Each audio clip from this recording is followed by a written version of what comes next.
It is time for the next panel.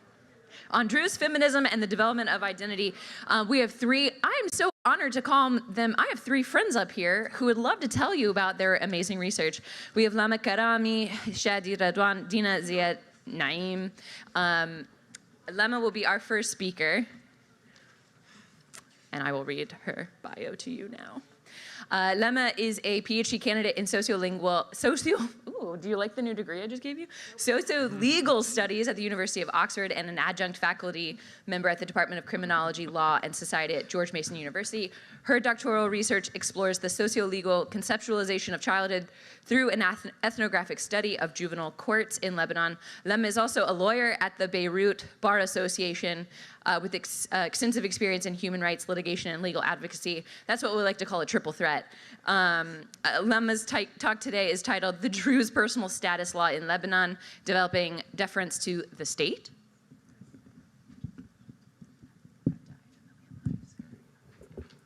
Thank you, Lindsay. First, thank you for Georgetown, AUB, Dr. Rabah, Professor Sassoon, and the ADF for putting together this great conference. I hope this panel will be a bit more calm than the previous one. I'll be talking about the Druze personal status law in Lebanon. Obviously, this is also a problematic issue in Lebanon. I hope it's not here. So personal status laws, known as قوانين الأحوال الشخصية, form a complex web that produces, maintains, and reinforces sectarianism. The Druze personal status law is one of 15 different personal status laws that coexist in the country to govern the 18 recognized religious communities. Personal status laws invade every detail of our existence. They regulate the most intimate aspects of our lives. Yet, beyond the regulation of inter-individual rapports, personal status laws also serve as lines of demarcation between the sect and the state, a matter that I hope to address today. So, of course, this is not working. Okay, so I'll start by briefly talking about the origins of personal status laws in Lebanon, to then describe and give a genealogy of the Druze personal status law, and finally, thirdly, to talk about the relationship with the state and how the Druze personal status law has constructed an atypical relationship between the community and the state. I draw on a series of interviews that I conducted with Druze family judges and the analysis of the Druze personal status law and its amendments. I explore the particularities of the Druze law in fostering a space for secular intervention and the rationales underlying such commitment. Current literature on sectarianism and personal status laws in Lebanon points to a vigorous resistance of religious groups to any form of state, read secular, intervention. I hope to uncover how the Druze legal practices and discourses are somewhat exceptional on that front. So, why do we have personal status laws in our region? Well, colonialism, of course. While some perceive sectarianism as an expression of inherently conflicting religious identities, others, like Osama Maqdisi, see it as a product of colonialism. And that sectarianism is more about the politicization of religion rather than religion itself. A closer look at the personal status law system only confirms Maqdisi's argument. Colonial interests have produced a system in which the Lebanese state delegates its jurisdiction over areas of personal status to religious communities. So, the recognition of the prerogatives of religious communities emerged in the Ottoman period under the exemptions granted by Ottoman sultans, known as the millet system, that permitted non-Muslim religious chiefs to govern members of their confessions in accordance with their own laws. Succeeding the Ottoman Empire, the French divide and dominate colonial rule enshrined the rights of the historically recognized religious communities to issue their own rules and regulations and govern their respective populations in matters relating to family law. Decree 60 LR, issued by the French High Commissioner in 1936, forms the essence of the personal status law system that exists today. Although the decree recognized the rights of communities, it also recognized the right of each individual to opt out of the religion's personal status. In that case, they would be subject to a civil code. However, almost 100 years later, the civil code has still not been enacted, despite dozens of attempts. Those wishing to get a civil marriage have to travel abroad for their foreign marriage to be recognized in Lebanon. In practice, religious courts currently hold a monopoly over family law. A citizen does not have the option to exit the system, as sectarian leaders continue to fiercely resist the enactment of a civil personal status law. So what is the Druze personal status law? So the Druze personal status law was enacted in 1948. It's the first post-independence law to fully regulate the affairs of a religious community. Interestingly, the drafting of the law was not only the product or the work of religious men. If we look back at the deliberations of the law, we see that there were lawyers, judges that participated. So the initial committee that started the Druze personal law in 1948 was a committee of sheikhs of Al-Bayyada, but they were later joined by lawyers, judges, including non-Druze experts. So Judge Wafi al-Assar, who is a famous law professor, he's also the father of the famous bankers Al-Qassar, participated in the drafting of the Druze law. Before then, so before the enactment of the 1948 law, the Druze community resorted to the prevailing Islamic law of the Hanafi jurisprudence, codified within the Ottoman family law of 1917, yet it only upheld stipulations that abided by Druze customs and traditions. The enactment of the Druze law was thus motivated by a need to codify the customs and traditions in one legal text. The adoption of a written law was seen as a preservation of non-codified traditions. The rivalry between secularism and sectarianism accompanied the law from the day of its enactment in the parliament. When Deputy Adib al-Farizli hinted at Kamal Jumblat's double standards in demanding secularization, while at the same time pushing for a religious law, Jumblat reiterated the need to abolish sectarianism and said, "The personal status law does not prevent us from believing in the necessity of abolishing sectarianism. I was the first deputy to demand such abolition. I also demanded and still demand civil marriage. This country cannot reach national unity unless these superficial obstacles are removed.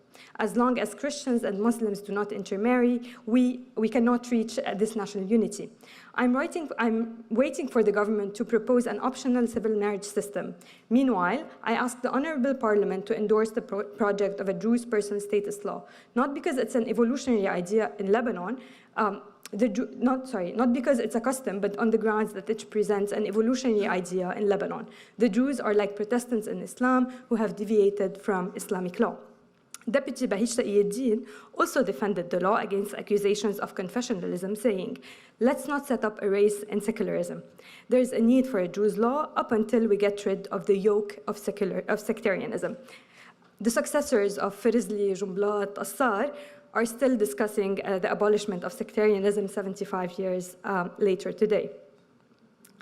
So the Druze law provided an exhaustive regulation of personal and family matters ranging from the age of marriage, engagement, divorce, alimony, custody, guardianship, inheritance, endowments, etc. Scholars at that time viewed the Druze law as fairly progressive, especially in setting a relatively high age for marriage. It was 17 and 18, 17 for girls, 18 for boys. In line with Druze tradition, the law banned polygamy, conditioned divorce to that pronounced in the court, allowed women to unilaterally file for divorce, and permitted the freedom of will or testament. All stipulations are contrary to Islamic law. Yet the Druze law also kept its ties with Islam. As stated in its Article 171, the Islamic law of the Hanafi school would apply to matters that the Druze law did not provide for. The law's effect surpassed the Lebanese borders, as it largely inspired the personal status law applied today in the occupied Palestinian territories. The personal status law of the Jews, obviously. So fast forward to September 2017, the Lebanese parliament passed reform for 16 articles of the 1948 law. Most importantly, the amended law now enables daughters to inherit an entire estate from a deceased father, even if the deceased has no male children. The law also raised the age of child custody from 7 to 12 years for boys and from 9 to 14 years for girls. The 2017 amendment was underpinned by a discourse on modernity and the need to revive laws to conform to the contemporary understandings of family relationships. So the amendment was a result of long years of mobilization within the Druze community. Since the early 2000s, women activists have lobbied with Druze leaders to push for the law reform, coupling their legal advocacy with a series of awareness-raising campaigns within the villages in the Shuf and LA area. Sit May Wahab Hamdan was at the forefront of the mobilization. She narrates proposing the amendments in 2001, yet it wasn't until 2009 that the Madhabi Council for the Druze community established a committee to study the proposed amendments. With the support of Druze political representatives, the amendment was finally presented and approved by the parliament in 2017. So this is a picture of Sit May Wahab, along with other female activists, with Noura Jumblat, wife of Druze leader Wali Jumblat in the Mukhtara. So that's how laws are made in Lebanon. Okay, one significant aspect of the Druze person status law, both in its 1948 form and in the 2017 amendments, is its expression of commitment towards gender equality. So in the 1948 law, we see that Kamal Jumblat was arguing the need to enact this law because the Druze want to enshrine equality between men and women. And also in the 2017 amendment, we see this discourse of equality. On that front, anthropologist Fuad Khouri, for example, maintains that equality is a central theme to the Druze faith. Lubna Tarabai argues that Druze scriptures ordain equality between men and women. However, and despite the normative commitment to equality, the Druze law remains far from achieving substantive gender equality, although it is slightly less discriminatory than other person status law in Lebanon, but they don't set the bar too high. So now in the current Druze law, in the absence of a will, a Druze male is entitled to inherit twice the amount of the female. A man's testimony is equal to two women's testimonies. Wives have a duty of obedience to their husbands. Mothers, unlike fathers, lose custody to their children in case they remarried, let alone the fact that Druze judiciary, Druze courts remain exclusively male-dominated.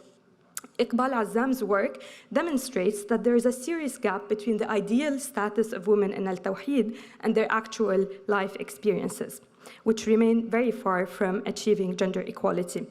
Late Lama Karame observes that although equality between men and women was strong during the establishment of the Druze faith, it grew weaker as the Druze were absorbed into more oppressive political regimes.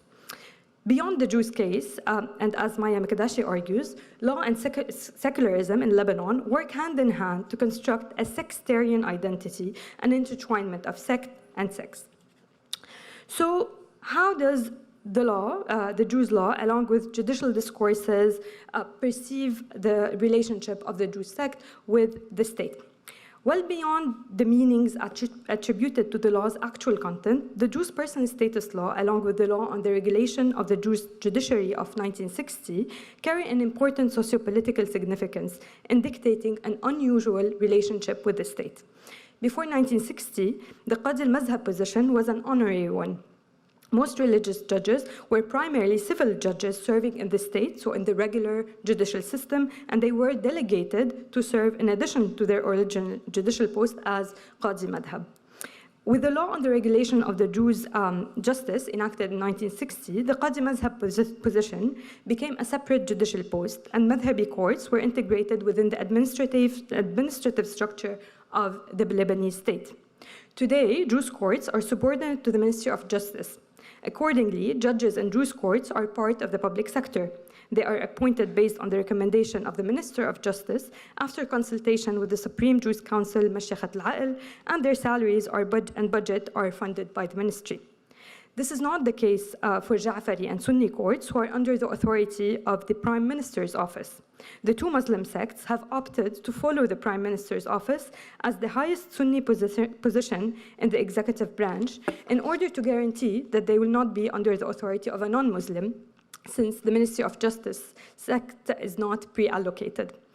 The Ministry of Justice also has a direct role in overseeing Druze courts. With the approval of Mashayikhat al-Aql, the minister delegates two Druze civil judges to serve, in addition to their original post within Adli courts, as inspectors and public prosecutors within the Madhabi courts. Not much has been written as to the choice of the Druze to be under the authority of the Ministry of Justice instead of the Prime Ministers, but one Druze judge confirmed that the choice was a conscious decision to assimilate to the central state. In fact, the welcoming of state sovereignty was explicit in the discourses of Druze judges. In a series of interviews that I conducted with religious judges from different sects, it was clear that Druze judges not only embraced state intervention, but actively pursued it. When asked about the role of the state in monitoring the inspection within Druze courts, one judge at the highest Druze court said, "We don't have a problem with the role of the Ministry of Justice. On the contrary, we have a problem that it does not interfere. For example, we ask that new madhabi judges follow lessons at the Judicial Studies Institute of the Ministry. We wanted to put our new judges at the disposal of the institute. It would have been nice to cooperate, but we felt that there was a deadlock, as if we, religious judges, had nothing to do with the ministry." I remember once we visited a former Minister of Justice. He did not even know that we were under the ministry's jurisdiction. Another time, the head of the Druze court asked the Ministry of Justice to organize training courses for our judges, but that didn't happen either. This discourse is very exceptional in Lebanon. While sects typically defend their autonomy and independence, the above quotes demonstrates how Druze judges dynamically sought state interference. It also demonstrates that the sect's call for state intervention went unnoticed, probably for it represents a marginal position within the broader trends of subjugating state power. So Druze judges, or Qudat al-Madhab, also differ from other religious judges. They are not required by law to be religious men, although they do have to wear the religious attire when they are in court. Druze judges, along with evangelicals, are the only religious judges in Lebanon that are required to hold a degree in law. And this probably explains their commitment to secular legality. So the assimilation with the state also meant an adaptation and a co-optation of the secular discourse. It was striking to me that Druze judges, unlike all religious judges that I interview, often invoked non-religious texts such as international conventions as sources of law. One judge, who is a member of the highest Druze court, went as far as saying that the Druze judicial system is not a religious judiciary. He added, and I quote, "In the 14 years of working in Druze courts, I don't remember ever referring to Sharia law." So in the same optic, the justifications or asbab mujiba of the 2017 amendment were strikingly different from those that we often see in sectarian laws. While religious laws often reference religious teachings, moral arguments, the amendment of the Druze law explicitly declared its commitment to bringing the Druze law into conformity with the Lebanese constitution, particularly in terms of equality between men and women. So this is a part of the amendment. The reference to the Constitution within a sectarian law carries its own symbolic significance, indicating an explicit recognition of the sect's subordination to the Constitution's provisions and sovereignty. Okay. It's also worth noting that under Lebanese law, civil courts have the jurisdiction to rule on disputes arising from civil marriages. In this case, the court rules according to the law of the country of marriage. Obviously, we're talking about civil marriages contracted outside Lebanon. However, if both spouses are Muslim, Sharia courts have the jurisdiction to rule on their divorce according to Sharia law, even if they contracted a civil marriage abroad. This Muslim exception was the result of a battle of the Sunni confession that refused to acknowledge foreign civil marriages. However, and unlike their Muslim counterparts, the Druze courts have relinquished their jurisdiction on that front to state courts. So, why is this even important, or what is particular about it? In theory, the Lebanese state recognizes the historical sects and grants them the right to regulate their affairs, so long as state authorities remain responsible for oversight. In reality, however, sects have become practically immune, as the state has done less to monitor sects than to serve them. Religious communities have resorted to a discourse of monopoly over personal status law, resisting any state intervention within their affairs and impeding the enactment of a civil personal status law. The proclaimed autonomy that religious groups benefit from when it comes to regulating family law, including their capacity to produce binding norms, is met with a marginal role of the state in the realm of family life. Despite maintaining its exclusive power in recognizing religious courts, the state adopts a very prudent approach of non-interference, and its control vis-à-vis religious courts remains very timid. This situation of laissez-faire adopted by the state is not a detail in the socio-legal landscape of the country, but rather indicates the power that religious communities possess. As Pierre Gannage, a prominent legal scholar, explains, the state is far from subjugating communities, but is rather put at their service. In this landscape, the acknowledgement of the Druze law of the constitution's sovereignty and of the state's role and discourses manifest as an exception. It contradicts the predominant discourses of both religious communities and state institutions, the first seeking to consolidate their proclaimed autonomy, and the second prudently tiptoeing to avoid confrontation with sects. In that, the Druze case study destabilizes the predominant narratives of sectarianism as an act of religious autonomy and puts to the fore the central state's surrender of its role. So, why do the Druze assimilate with the state and with secular laws? The recognition of state sovereignty by the Druze is not an overzealous patriotic commitment to nationhood and state building. Legally, the Druze are simply following the law. So, sociologically and politically, the Druze personal status law offers an exception that is worthy of further scrutiny. Why then do they differ from others? Is it a marker of modernity, or is it a sign of co-optation within the dominant structures? There are probably multiple answers. In that, the immersion of the Druze legal apparatus and the legal discourse and structures of the state can be interpreted as a political and legal strategy of a minority group seeking shield. As one judge explained to me, we are only 8 judges in all Lebanon, and there isn't much that we can do. To conclude, the Druze law offers fertile grounds for a new reading of legal texts that have bolstered the sectarian political arrangement in Lebanon. It pushes us to search for a complex understanding of sectarian laws beyond the essentialist dichotomies of secular and religious. It's a law that seeks to preserve the minority by assimilating to the majority. Of course, it goes without saying that the relationship of the Druze community to the state cannot be reduced to the realm of normative legal texts. The country's political system is itself based on a confessional representation within public institutions, and the citizens' contact with the state remains mediated through their confession. In other words, although the Druze personal status law may reveal an assimilation of the Druze with secular institutions and discourses, this does not necessarily reflect a commitment of the community itself to the secular project of the state. Religious institutions, including the Druze, remain complicit in maintaining and fueling the sectarian regime. Thank you.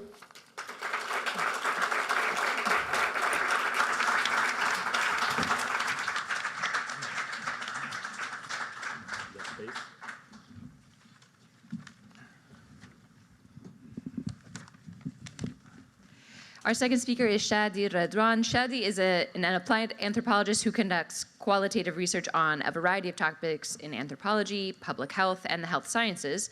Central to his research on the Druze, Dr. Radwan has largely focused on cultural heritage preservation amongst Druze communities in both the diaspora and countries of origin. His seminal study on the Druze entailed qualitative interviews with over 100 participants in Lebanon, highlighting the role of historical and religious knowledge on contemporary Druze identity.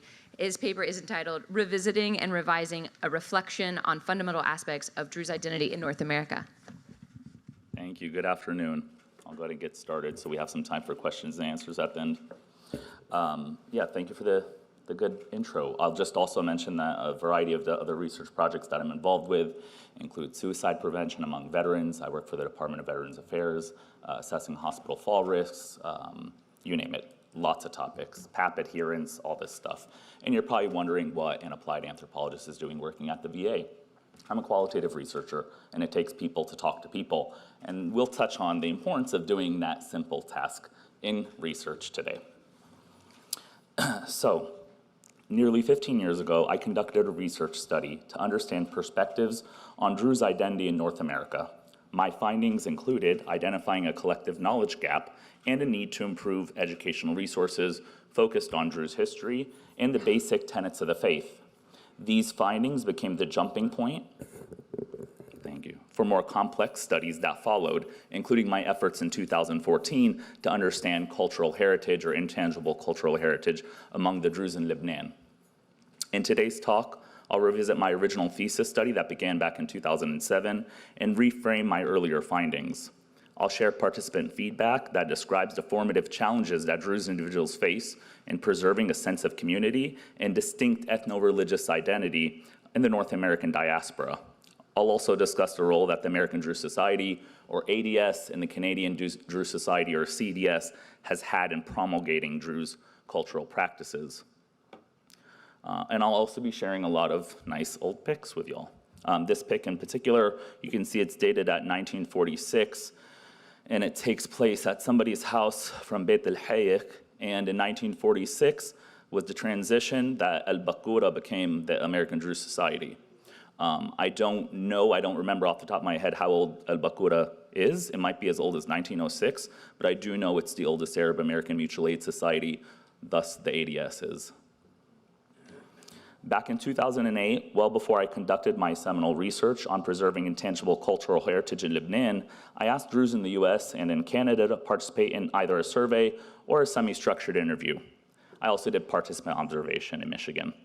Participants responded to a variety of questions that asked them to describe what it meant to be Druze, their familiarity with the faith, their participation in Druze social activities, and then, of course, the challenges that they faced in maintaining their connections to the community. Participant feedback also included suggestions to improve the efforts of the ADS and the CDS in offering either educational resources or increased social activities. Now, given my training as an applied anthropologist, my research efforts, continue to be aimed at ameliorating real-world issues, including, of course, our community's most essential challenge, how we preserve our heritage. To achieve this, all research questions were grounded in addressing this issue. For example, asking an individual how they define their Druze identity lays the foundation to understand at least two important aspects of cultural heritage. Number one, how individuals make personal connections to the larger Druze community, and number two, what they believe is at risk of loss should that community or that foundation wane. Now, in order to illustrate participant perspectives on Druze identity, I'll summarize some of my earlier findings, which have been divided into these four iterative categories, so they build on top of one another. And these four categories include how participants define their Druzeness, their knowledge of and their engagement with educational resources, challenges to preserving the community, and suggestions towards improving and increasing community resources loosely used here, focused on the faith and history. And when I say the faith, especially when I went to Lebanon and did my research there, I would always say to clarify things, al-awwal daraj, like the basic tenets, right? So as not to strike fear.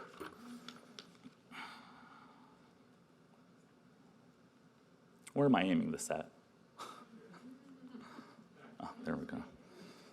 For the first category, we'll explore how Druze identity was defined to better understand what's at stake when discussing community preservation.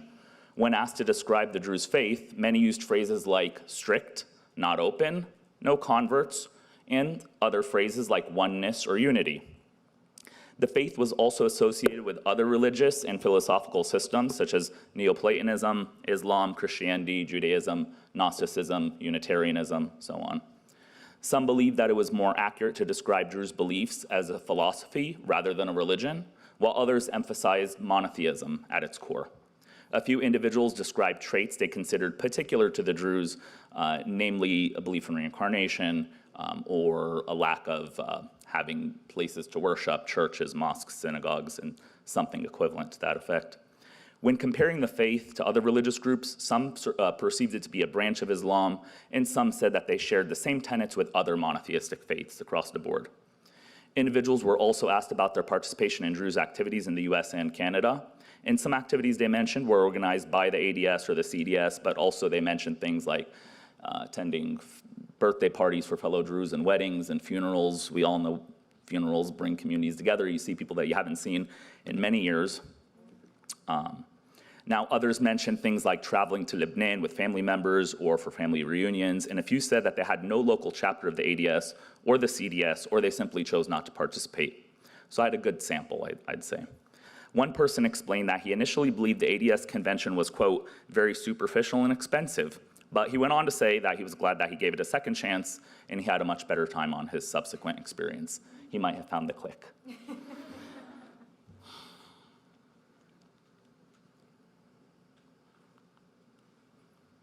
Turning to the second category, participants responded to a series of questions that highlighted their knowledge of Druze history and the basic tenets of the faith. When asked if they could name the 5 principal luminaries as represented by the Druze star, only half of respondents answered yes, issue being that was a survey question, and then some proceeded to answer it incorrectly, but still said yes. Some participants also said that they simply didn't know much and that their parents may have also lacked the knowledge or the ability to teach them. There was a range of self-described knowledge levels, and some said they were limited by their inability to read Arabic and to engage with the religious texts themselves, which we know if you can read Arabic doesn't mean you can engage with the religious text yourselves. When asked to define where they lacked knowledge the most, participants offered different examples that included rules pertaining to marriage, the establishment of the faith, knowledge of important prophets, and I found this interesting. A lot of folks mentioned that they didn't understand much or know much about Druze history, and some even pointed out to years like 1100 to 1500, for which we know there is very, very little in the historic record. Some said that they wanted to learn more in order to teach their children or to teach future generations, and a small handful said that they were interested in expanding their historical or religious knowledge, or were not interested in expanding their historical or religious knowledge for whatever reason. One man shared that despite having a mother who tried to explain the context of the religious text, it was difficult for her to teach him and more confusing for him to understand. Others believe that the Druze faith continues to be secretive for fear of persecution, but that this also hindered their ability to learn more.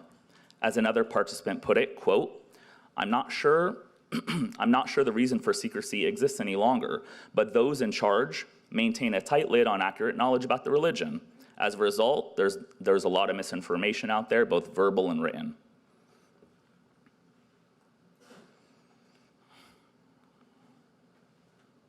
Okay. Now, for some participants of Lebanese descent, visiting Lebanon offered an opportunity to learn about the history and the faith. In Lebanon, one might be more inclined to learn by visiting the Druze sacred places or speaking with a willing and knowledgeable sheikh or sheikha. Participants who had previously lived in the Middle East reiterated this, and one individual cited the Mashaykh and their own family as their source of knowledge. And others said that despite having lived in Lebanon throughout her teenage years, there weren't many people there who knew enough about the faith and were also willing to teach and share their knowledge. While some were exposed to the faith by family members during their formative years, others were exposed at religious seminars during Druze conventions, through their own personal research, and through the books published by the ADS, namely the Committee on Religious Affairs, or CORA. In fact, just over half of survey respondents said that they had at least one ADS publication or had read at least one publication, including the now out-of-print Our Heritage magazine, which I believe was a quarterly for a while.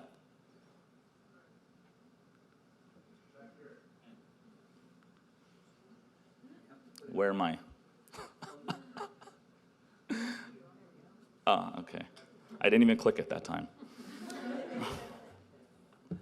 The third feedback category focuses on the challenges of maintaining Druze culture heritage in the diaspora, so challenges.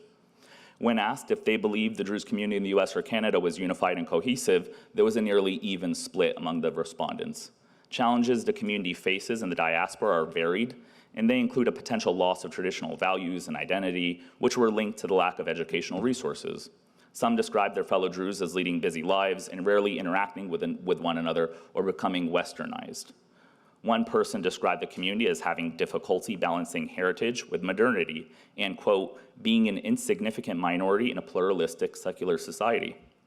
The pull of assimilation continues to be an issue that's pertinent to all ethnic or religious minority groups, both in the diaspora and the countries of origin. Some blamed parents for not making the effort to educate the youth, and others said that the religious tenets themselves present a challenge since there's no places of worship, at least no formal places, right? A few participants said that young people may feel attacked or criticized for not adhering to traditional values by either their family or the larger community. Younger generations are more inclined to question religious messages rather than follow the faith blindly. So what worked for our parents' generation, the generation that experienced the Civil War, doesn't work for subsequent generations.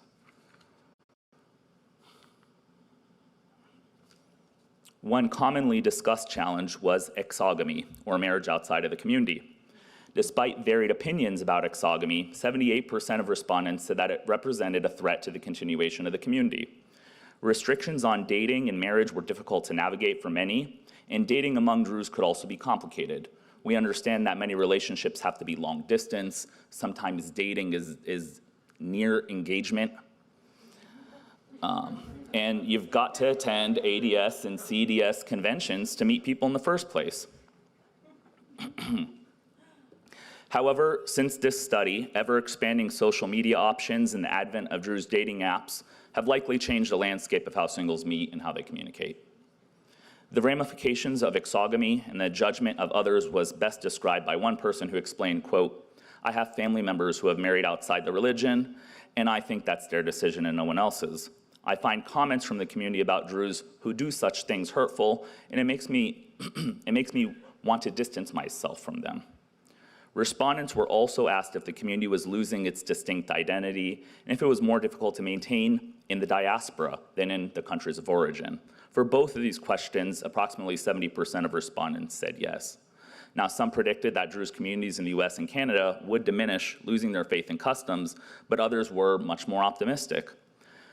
Some believed that the continued influx of Druze immigrants would maintain the numbers in the diaspora. And I don't think there's any good data on this just yet, but. In the fourth and final feedback category, we'll focus on the role of the ADS and the CDS in unifying and educating the Druze communities and how their effectiveness can be improved. When asked if the ADS is fulfilling its purpose as stated in its charter, that's shown here, there was a nearly even split among respondents. It's a nice charter. Am I on the right slide?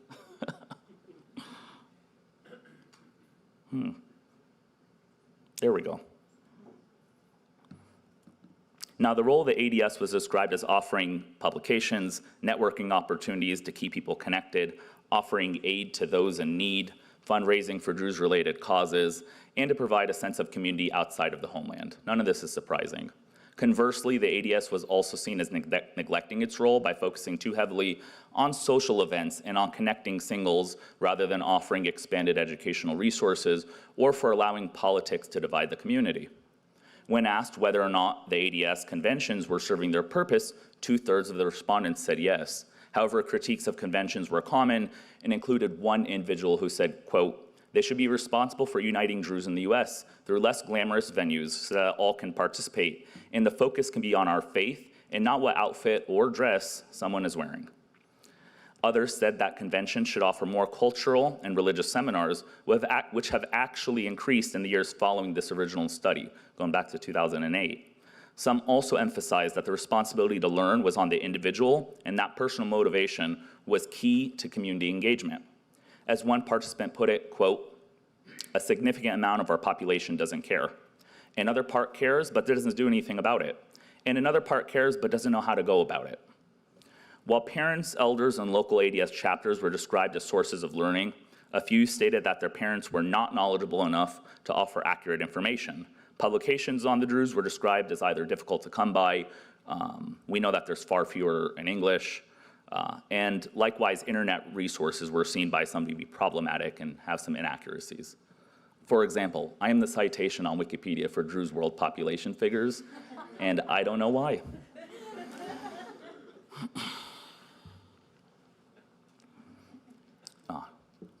Participants were also asked how parents might further encourage their children's interest in the community.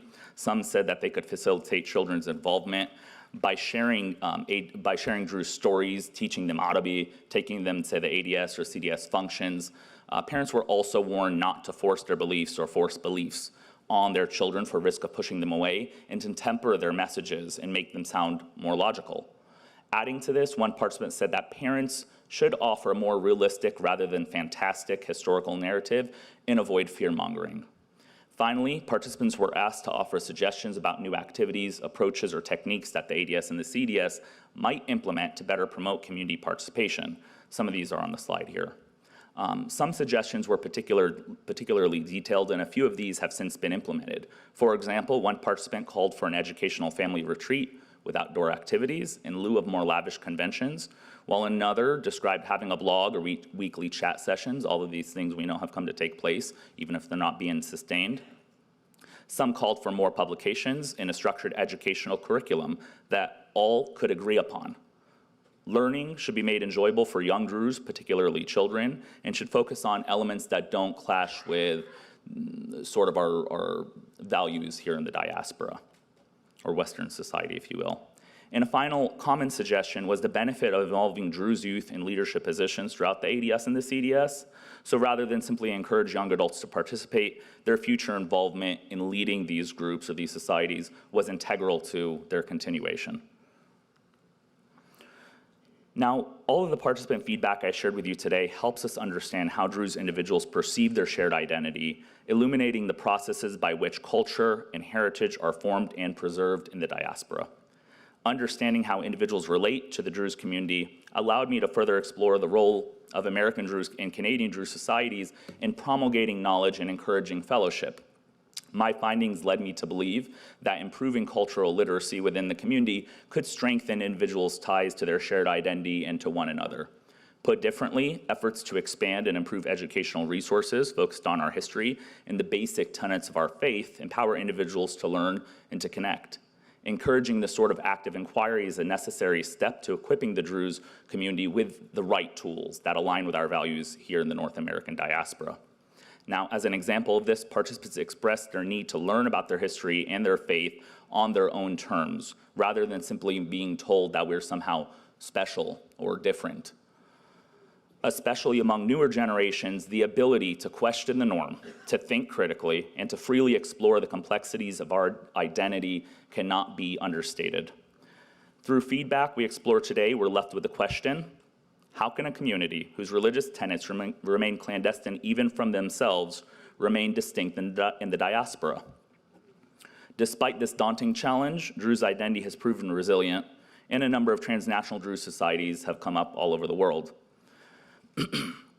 These societies play a key role in bringing us together, despite the numerous problems that have arisen in the past decade.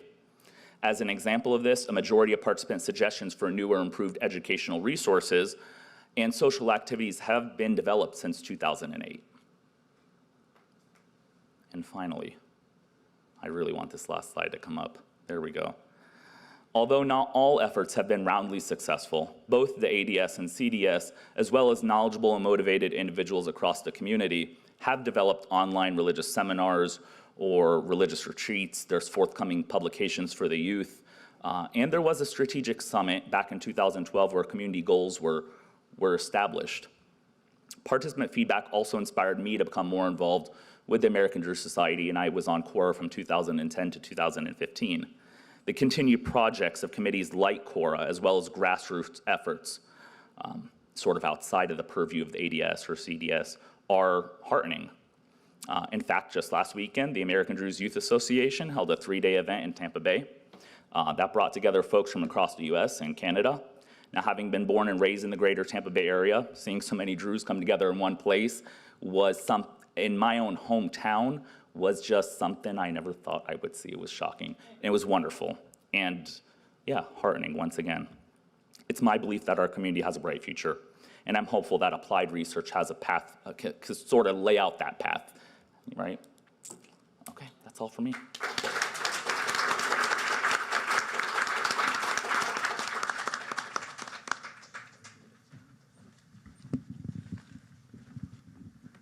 And our final speaker for this panel is Deena Ziad Naime.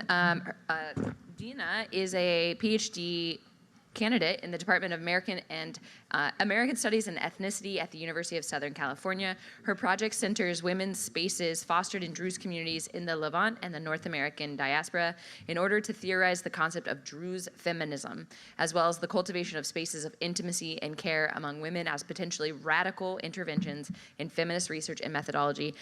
Their paper presentation is titled Sob Hayat wa Ziyarat. She said it perfectly. Generations of Druze feminism through shared spaces, emotional intimacy, and care work. Marhaba ya jama'a. First and foremost, thank you all for being here. I have never presented in a panel with this many people, and it is truly such a testament to what we are doing here today. So I just want to thank you all for that. As mentioned, my name is Deena Naime. My pronouns are she, her, and I'm happy to have this opportunity to share this project with you all. I'm grateful to the ADF for creating this space for us, and especially for us Druze scholars and Druze creatives, who I sincerely believe are the future of Druze studies and our community. We are intervening in what is already out there, and we are the future of our community.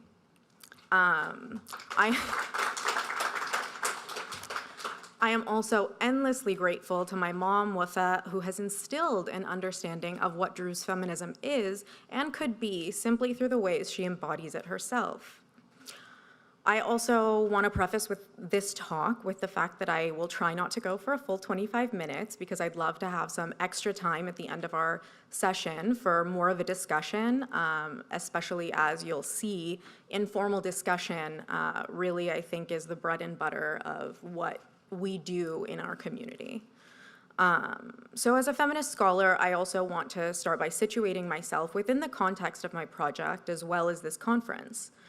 One of my greatest mentors, comrades, and friends, Amira Jarmaqani, has discussed how one's name can have a great impact on the person they become in life for many reasons that I won't get into now, but I will say that I don't think it's coincidental that the translation of my name from Arabic is our religion, and that I'm currently working alongside Druze feminist scholars to develop, like Amira, to develop a new approach to Druze studies, knowledge, and community vis-a-vis critical ethnic studies and women of color feminist thought. Also, shout out to Natalie, who's also doing this with me.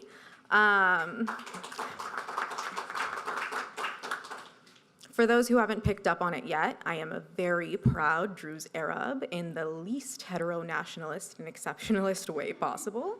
I was raised with a tight-knit Druze community in Southern California in a home that had a life-size portrait of Sheikh Bouhassan Arif that watched over us and accepted our prayers each night before bed. Both of my parents instilled in me the importance of being a good person who leads with care, not just for our community, but for everyone we cross paths with. Though I say this with a caveat, because Druze also tend to be fiercely loyal with strong convictions, as we all saw earlier. So with those strong convictions, there is also care rooted in an intention. And that is precisely the foundation upon which I develop and theorize an understanding of Druze feminism and how it is generated through generous care, and it is grounded in intention. Okay. Now that I've given that context, I want to continue by exploring an understanding of Druze feminism through Subhiyat Ziyarat. Subhiyat, which I'm sure most of you know, is the plural of subhiyi, and they are gatherings that take place in the mornings, while ziyarat, the plural of ziyara, are gatherings that tend to take place a bit later in the day. For the sake of brevity, I will home in on ziyarat for this particular presentation. A ziyara, which is an Arabic word that loosely translates to visit, holds a special place in Levantine and Arab culture. George Yazbek's documentary series, titled Ziyara, focuses on interviews with Lebanese who ruminate on the importance and possibilities enabled through ziyarat. One interviewee goes so far as to say, quote, and this is translated from Arabic, and the Arabic is much more beautiful, but we do our best. Quote, we respect people wherever they may be in their life, as long as we have decided to visit them and they have decided to welcome us. There is a particular kind of love present, and that love that is present gives life to something, end quote.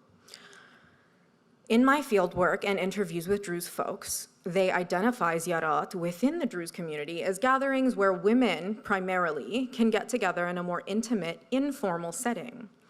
They usually find times to meet when the men in their lives, typically their husbands, are out of the home. These casual settings encourage a possibility for private conversations amongst women where they can drink tea, eat snacks, and most importantly, confide in one another. One of my interlocutors even mentioned to me that, quote, you have to realize our generation never had therapy. So for us to sit and talk like that was a kind of therapy. It was therapeutic, end quote. As some have described their experiences by saying, quote, min fish khilitna, end quote. I even spoke with Rana Shams earlier, who's in the audience, who just now described it as min hanek, which speaks to the informality of the gatherings as well as the joy derived from these gatherings. And for Druze women, ziyarat are really just that. The women create an environment amongst themselves where stories, insights, and feelings are expressed, valued, and honored. Vulnerability is allowed, and women can comfort one another, fostering an emotional intimacy that is unique to these gatherings. Information and knowledge flow freely amongst the group and inform an air of personal and collective sustainment. Further, for our community, which is notoriously secretive to outsiders, as well as having secrecy enmeshed in our culture in some ways, the therapeutic and reparative possibilities afforded by these gatherings are particularly powerful because they privilege the sharing of intimate information that would otherwise be suppressed. For that reason, there is a unique element of ziyarat in the Druze community. While I will return to this idea and continue to go into more depth and detail about ziyarat throughout the presentation, I want to first mention that for Druze communities, an important aspect of these ziyarat is mette, a loose-leaf tea that originates in South America and was brought over to Syria by migrants traveling between South America and the Levant in the 1800s and early 1900s. Along with this tea comes a fairly detailed etiquette on how to share it, particularly because it is a tea that is served in one gourd and passed around the table to share. While the history of Druze migration is rich and complex, as evidenced in the ways mette has literally traveled to and through the Druze community, it is the act of drinking mette that I find particularly special. I argue that, in part, Druze communities have adopted mette as integral to our identity, which if you go on Druze Twitter, you will see a mette gourd almost always, precisely because the etiquette that surrounds it exemplifies many characteristics and qualities of Druzeness. For example, the first serving of mette, which is the most bitter, should be consumed by the host or the person who is offered to serve for the group during that gathering. This is indicative of the care with intention that I mentioned earlier, as well as the selflessness and sometimes self-sacrifice that Druze tend to embody with and for their loved ones. It should be noted, though, that each gathering tends to take on a different host or server, which also points to the reciprocity of care. So it's not just taking, there's also a reciprocation happening.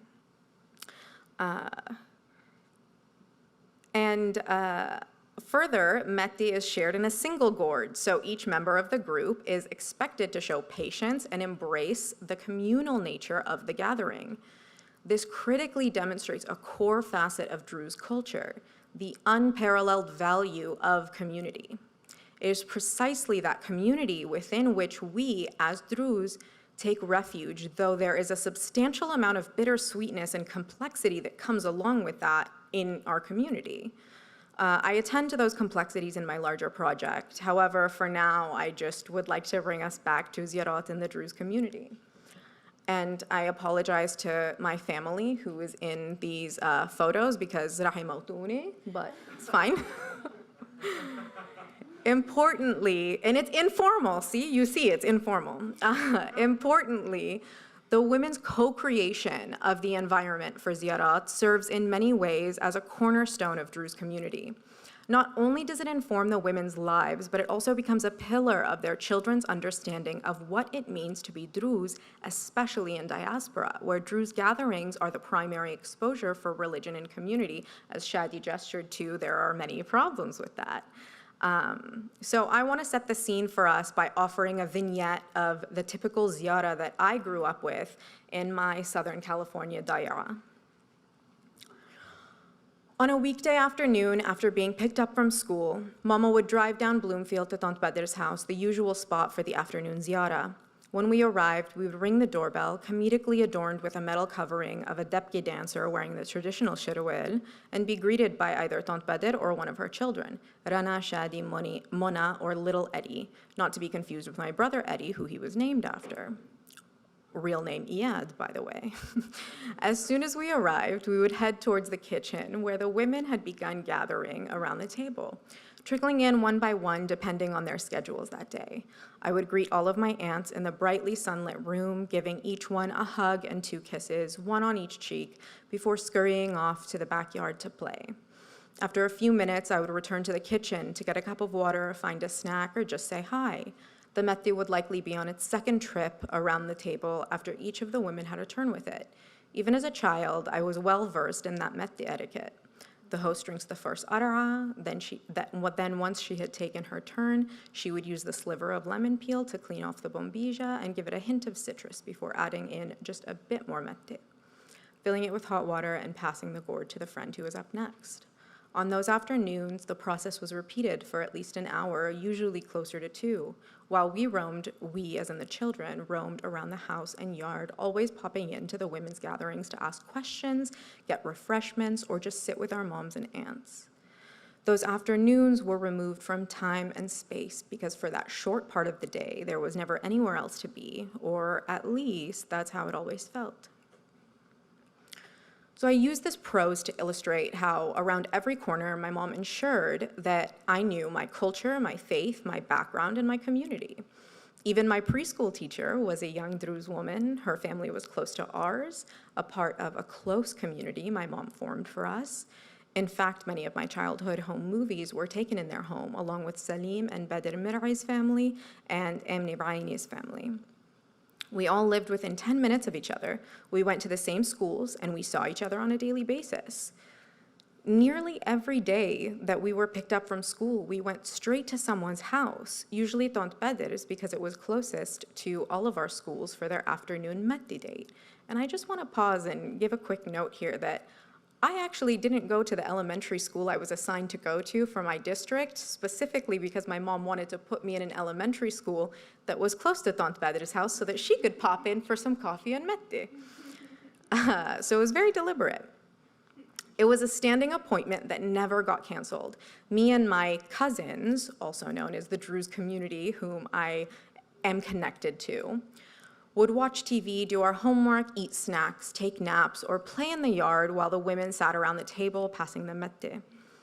While there was a core group of women, Tont Badr, Tont Haifa, Tont Afaf, Tont Amni, and Wafa, my mom, many Arab women in the neighboring area were also welcomed into this space, regardless of whether they met through the Southern California Druze community, mutual friends, or their children's after-school whispers. Mama, there's another Lebanese girl in my class. Really? Ask for her phone number tomorrow so we can invite them over. Every one of those women developed lifelong friendships that still bond them, and they watched me grow up and took care of me like I was their own daughter. The person that we met in that way is still a lifelong friend. So, looking back, I know that my mom deliberately created this environment for us, that is, her children and herself. She did it with intention, thoughtfulness, and affection. It worked because during those afternoons, I learned about love, intimacy, and care through watching and feeling them interact with my mom, with each other, and with me.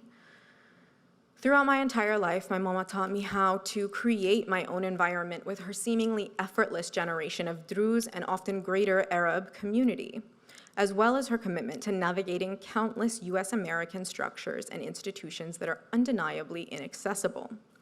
From bringing tabouli and kibbeh to my first grade class for World Culture Day at my predominantly white, conservative public school, to learning the ins and outs of the US American healthcare system for her children's pediatric appointments. She was a model of feminism before I could even understand the depths of what that meant. The things I learned in the environment they created and nurtured together during those gatherings around their kitchen tables shaped me, as well as the generation of children who absorbed similar environments in their own childhoods. It informed a feminism that, despite being inherent to our mothers, we couldn't learn about in our American schools because it did not exist there.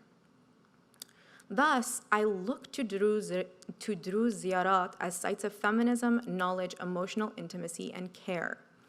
In doing so, I begin to explore the concept of Druze feminism, which in my project can be loosely understood as the generation of a collectivistic set of practices and values rooted in care that sustain and uplift women in Druze communities globally. The emphasis on collective care that is learned through ziyarat brings us back to the opening idea of a generous care that is rooted in intentionality. If we look at the cultivation of Druze ziyarat while attending to the idea that we are able to understand Druze women's ziyarat as environments centered on care, as well as purposefully disruptive to heteronormativity and logics and systems of domination and power. For the former, I look to queer Arab critique and scholarship by Majdaleen Shamali, that asks us what becomes possible when we attend to close friendships amongst women as having the potential to supersede their relationships with men. For the latter, I point to the experiences of some of my interlocutors who, in creating these gatherings and developing such strong bonds, have shown that women's relationships with one another have the potential to challenge patriarchal logics within the community or even exploitation in a capitalist system. In attending to these outcomes of ziyarat, Druze feminism in ziyarat takes on a critical and radical significance. I posit then that regarding this Druze feminism in ziyarat as a rich source of praxis can offer scholars and people alike a unique generation of intimacy and care that simultaneously disrupts various structures of power. Additionally, because those aforementioned sites of feminism, knowledge, emotional intimacy, and care are taught, learned, and shared intergenerationally, it is also important to attend to the process of passing down unexpected forms of knowledge through Druze feminism. That is, there is an implicit knowledge that comes through the co-creation of that space, such as the lessons that come along with the etiquette of sharing a space or the etiquette of mette. Watching mothers interact and their mannerisms and body language with one another, listening to different forms or listening to different perspectives in conversation, all of these are knowledge and ways of knowing that we come to learn through these spaces. In my work, I ruminate on the following questions in order to attend to the intergenerational significance of Druze feminism in ziyarat. First and foremost, how does Druze feminism occur intergenerationally? What are the impacts of Druze feminism and Druze feminist environments like ziyarat on the younger generations as they enter adulthood and carve out their own paths? I'm thinking specifically about learning emotional intimacy from these women's spaces. I also want to hint at the impacts of Druze feminist praxis as a co-creation of care. Building on my thesis work and the radical potential of collectivity, which is the idea that forming bonds with one's community in itself is sustaining, I aim to explain how Druze feminism is a model of feminist practice that transcends the community but is also special to the community. I hope for my work to serve as an acknowledgement to the radical potential of Druze women's international global efforts to care for one another and our community and disrupt systems of power. Ultimately, through the cultivation of these spaces, Druze feminism provides the potential for radical acts of care, collectivity, and sustainment for the community. Not only do I know this to be true, but I use this platform along with my doctoral work to highlight the women who prioritize these forms of knowledge, ways of caring, and efforts to disrupt systems of power. This project, along with my work in general, is really just a very long love letter to the Druze community and the women who animate it. Thank you.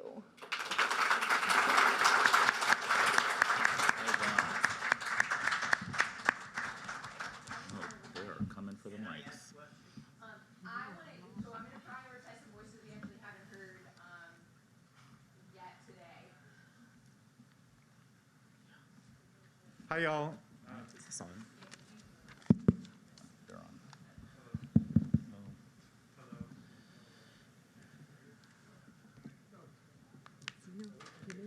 You can hear me? Okay, great. Lovely. Hi, y'all. First of all, that was so incredible. Thank y'all for all of your infinite wisdom that you shared with us today. My question is for Deena, and I wrote it down, actually. I'm curious about,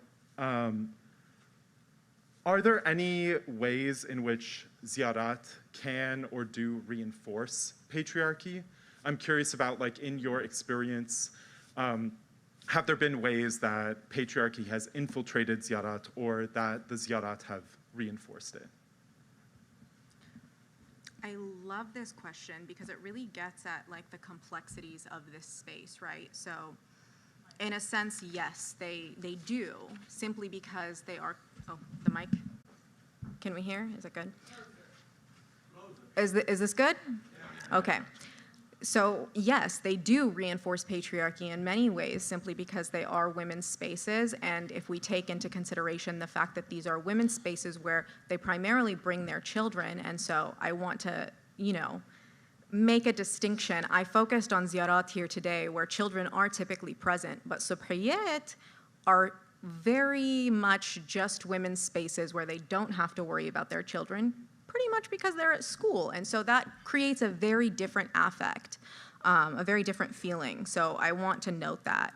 But in terms of the complexities, I want to think about opacity and illegibility, or legibility and illegibility. So I'm thinking here about a scholar named Edward Glissant. And, without getting too much into the theoretics of it, I'm interested in what can happen when these systems exist and when this patriarchy exists, but the women are disrupting it silently from within, right? So we think like, yeah, okay, let's just let this happen, let's continue. But actually shifts are happening. They're just doing it silently, right? So that's like a kind of complexity and nuance that I'm very interested in. But thank you so much for your question. New voice. All right, you go and then I'll come over. All right. I have a quick question for Lama. By the way, I enjoyed the presentation of all three of you. Thank you very much. Lama, when it comes to Druze women's rights, within the context of current Druze jurisprudence, how are these rights enforced, especially when it comes to matters such as divorce or inheritance and what have you? How are they enforced given the patriarchal nature of the community? Thank you. Yeah, thank you. That's a great question, actually. And one thing I wanted to say is that even if we have good laws, even if our law is not that bad, it doesn't mean that the results are always positive. So as you know, laws are flexible, they're malleable, and the ways judge interpret the law is what matters at the end of the day. So there is, it's very difficult to say that there is one, to generalize about Druze courts, let me say it that way. So there's a big discrepancy, for example, between the different areas. Druze judges in Beirut, for example, are mostly progressive, whereas in other areas, they're not equally progressive. So it really depends on the judge. But in general, we see in Druze courts, but as well in state courts and in civil courts, we see how social stereotypes infiltrate the law. So, of course, all these patriarchal ideas of what a woman should do or what a good wife is, of course, they infiltrate the legal discourses, and they infiltrate how judges interpret women's rights. But also, for example, we've seen that many women were not granted custody because they had an immoral, quote-unquote, life, whereas this immorality simply meant that she had a boyfriend, for example, or she had a relationship, although she's divorced. So, of course, we do have the infiltration of patriarchal norms within judicial decision-making. But in terms of the law, I think there is a certain equality in terms of demanding divorce, as I mentioned. We see also the infiltration of patriarchal norms in inheritance. So we know that many families continue till this day to write wills where women are not granted any part of the belongings. And this is a social phenomenon, right? So socially, many still think that a woman shouldn't be given any property. Or if she is considered a qatiya, or when she doesn't have a man behind her. So yeah, to just summarize, we have a good law, but it doesn't necessarily mean that the legal practices are always not discriminatory. Yeah, thank you. I also just want to say quickly, law can only go so far. It's our responsibility culturally in order to make these changes, and then the law will reflect it. So. Definitely. I'm going to ask two questions for both of you, one and the second one. It is, if we're talking about women and feminism, how do our Druze women think what's mine is mine, what's yours are mine, or we share alike, we are all one? And second thing, are you single? Wow. Are you single? Wow. I mean it, I'm not joking. Are you single or married? Question. No. No, it's okay. No, I want to ask a question, I mean. Thank you, Ammo. Thank you, Ammo. Are you single or married? I am not married. Lama, I don't believe you are married. I know you're dead. I am. My You husband are? is there. Oh, Yeah. okay, I'm wrong. Okay. My question is, if you don't mind, is we are Druze connected as a chain. How do we keep this connection going as a single woman? Does you expect the man to come and approach you, or are you gonna have to do something to help us? We gotta keep the connection going. It's okay. Question. It's okay. We don't have to take the mic away from him. It's his space too. It's okay. Thank you, Ammo.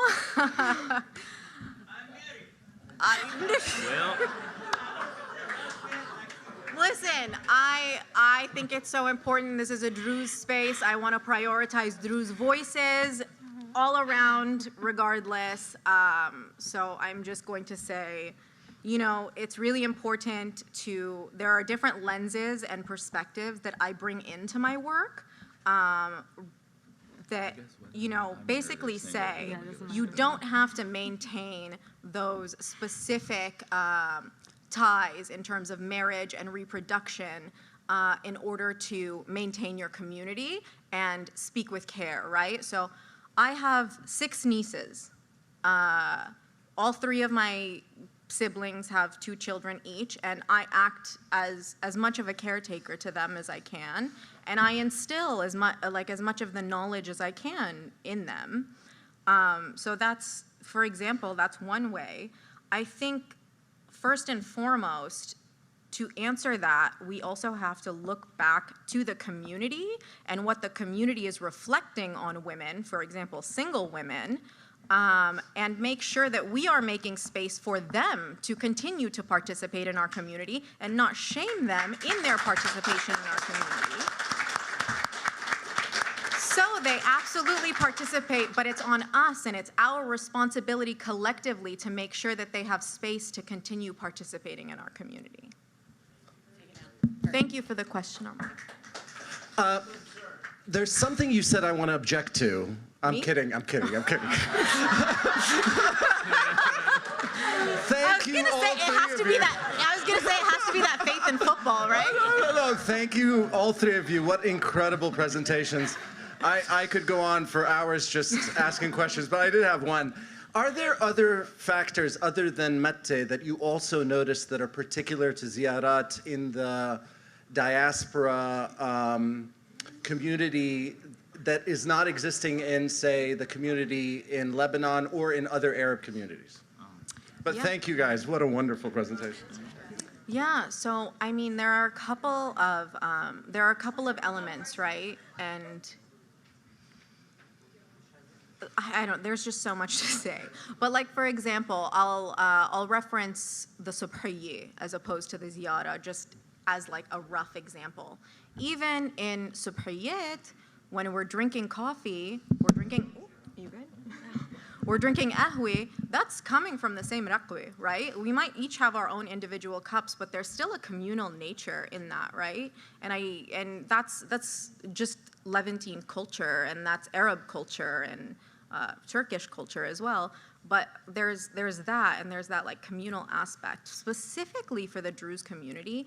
I think that again, because I'm referencing Sami Suwaid here and Intisar Azam, who are both brilliant Druze scholars. You should check out their work. Let's promote Druze citational practices. But I want to reference them, and Sami Suwaid especially has talked about secrecy within the Druze community, right? And so when we get into that secrecy and how that kind of we embody that in our community. It's even so far as like within Druze families, if something happens within your immediate family, you won't talk about it to your cousins, right? We can't talk about that. So there's a specific kind of secrecy that these informal gatherings allow to be spoken about. So even if it's something like intimate knowledge, for example, like health issues or something like that, that happens, and specifically for Druze communities, right, we don't talk about those things. A lot of the times when someone's experiencing health challenges, you don't really talk about it because of that secrecy that is so enmeshed in our community. And for that reason, these ziyarat and these informal gatherings that privilege that sharing of information, intimate information, is a direct disruption of that secrecy, and is very specific and unique, I think, to the Druze community, right? All right, I'm going to pull a makram and say all following questions are incredibly short, and the answers are also very short. Thank you so much. We're really proud of you, young scholars, Druze scholars, to hear all your experiences and your research. My question is to Deena. What do you think about women marrying non-Druze? Are they being deprived from the Matti and Ziyara? I think, okay, anyway. Should we just take all the questions and then we'll... Yeah, thanks a lot for the presentations. Maybe for Shadi, I don't know if you've done some comparative work with Druze in Lebanon or in Syria versus the diaspora, and how their perception of the faith and the culture, do they differ in sort of how they see it evolving or not? And maybe a question more on the law and the relation to the state, to Lama. Can you talk more about why we chose to relate more to the state? Is it to get more protection given the status of the Druze? And do you see that changing if the Druze ever to gain more prominence or power in the region? Are we taking questions? Do you want to just... I can share one question. Thank you. It's not on. Okay, there we go. My question is really around the challenges of maintaining the heritage that Shadi, you presented. Not necessarily a question for the panel, but also elders that are in the room. I'm speaking from a perspective of someone who has completely grown up in America, born in Lebanon, but grew up here. How do we maintain the heritage and learn about our people? I mean, obviously this is a great event. My first time here, learning a lot in these last 2 days. But outside of just this event, how do we learn more about our people without the only thing that we're being told is Jawazu Druze? That's the only thing that is instilled in us, particularly millennials and Generation Z. We have to learn, and again, this is not so much so for the panelists, but more so for the elders in the room, is we have to be given the opportunity to learn about our people outside of just the ideology of Mary Druze and that's it. We are so much more deeper than that. Whether you choose to marry Druze or not, my perspective is that is your prerogative, but how do we as a heritage, as a people, as a community, how do we learn more about ourselves without that strict ideology? Thank you. Speakers, you have 60 seconds. Go. Should I? Okay. Trying to speak to the two questions. When you say, how do we learn more? I try to kind of take this step with studying cultural heritage, intangible cultural heritage, which I did in Lebanon in 2014. I spoke to over 112 people and did 91 qualitative interviews, lived there for 7 months. It had only been my second time in Lebanon, and it was difficult and complicated. I spoke to Hassan Halabi, I spoke to Samuel Bulmona, I visited with Walid Jablat, Sheikh Naim Hassan twice. I saw all the names and I spoke to people on the ground. And that's something I want to advocate very quickly. As an applied anthropologist, the importance of speaking to Druze people to understand the contemporary community. Give the archives a good shot. Let's advance theory. Let's look at all these important things like the literature. Yes. But let's also take it back to our most seminal issue, how we preserve and how we continue. So how do we do that? I'm trying not to necessarily build the bridge, but allow the voices of those people I've spoken to build the bridge to say, our educational resources focused on our history and the basic tenets of our faith, how do they sort of allow us to conceptualize community and Druze identity for ourselves? All these things are individual processes that, we can talk about these tangible things like heritage. Heritage is sort of in the ether, so is culture. And I won't go on. You know what, I'm sorry, I'm just gonna assert myself real quick. Is everyone okay with just staying for a couple extra minutes so that we can answer? We are a panel of Druze scholars and we want to have the time to speak to everyone. Lama. Okay, I'll be quick actually. Answering Jala's questions, why the state? I think it's a strategy of assimilating to the state because there are no other avenues, basically. So we didn't want, I assume, that the Druze didn't want to assimilate to the other Islamic sects, and they didn't want to assimilate to Christians, obviously. So as a minority, I think the state was the last refuge, in a sense. And as I said, there are only 8 judges in Lebanon, so this is a really, really small minority. And I think it is a strategy of kind of preserving ourselves and protecting ourselves, in a sense. Can I just answer your question really quick?